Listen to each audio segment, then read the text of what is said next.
sage-femme, je crois qu'il faut vraiment qu'on prenne conscience qu'on doit toujours sensibiliser nos patientes à la notion d'allaitement et de traitement. C'est vrai que nous, les sages-femmes, on a toujours en tête cette notion de médicaments et grossesse. Ça, c'est quelque chose qu'on n'oublie jamais et on en parle systématiquement à chaque consultation à toutes nos patientes. Par contre, on est peut-être un peu moins attentif sur allaitement et médicaments. Et ça, c'est un élément qu'on doit vraiment faire rentrer en ligne de compte dans nos consultations de façon systématique. Comment organiser au mieux l'allaitement d'une femme? C'est vraiment d'anticiper cette possibilité, cette volonté d'allaitement, notamment si cette femme a des maladies chroniques avec des traitements pris au long cours.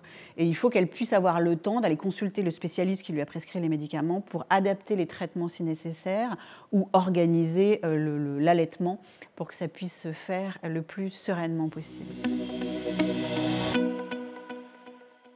Si vous avez une patiente devant vous qui prend un traitement et pour lequel vous n'arrivez pas à savoir vraiment s'il est contre-indiqué ou pas pendant l'allaitement, vous avez à votre disposition des ressources comme par exemple la base de données du CRAT qui est accessible sur Internet très facilement, qui est gratuite et qui est extrêmement précise, mais aussi par les centres régionaux de pharmacovigilance, les CRPV, qui sont extrêmement promptes à répondre, notamment quand ça concerne la grossesse et l'allaitement. Vous pouvez les contacter par téléphone, par mail, par Internet, par tout ce que vous voulez.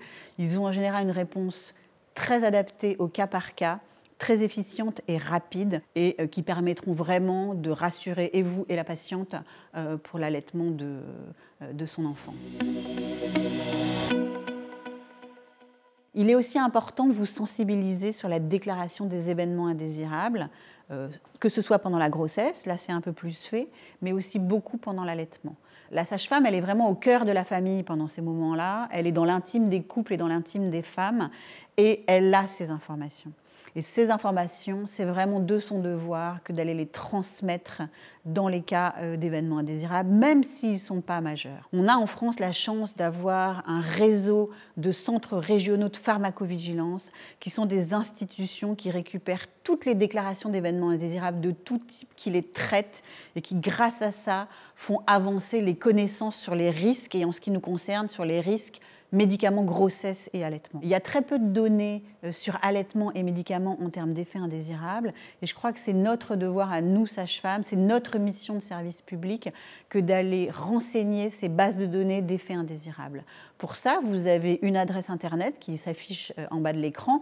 Vous pouvez aller déclarer tous les effets indésirables que vous décrivent vos patientes, que ce soit pendant la grossesse ou pendant l'allaitement.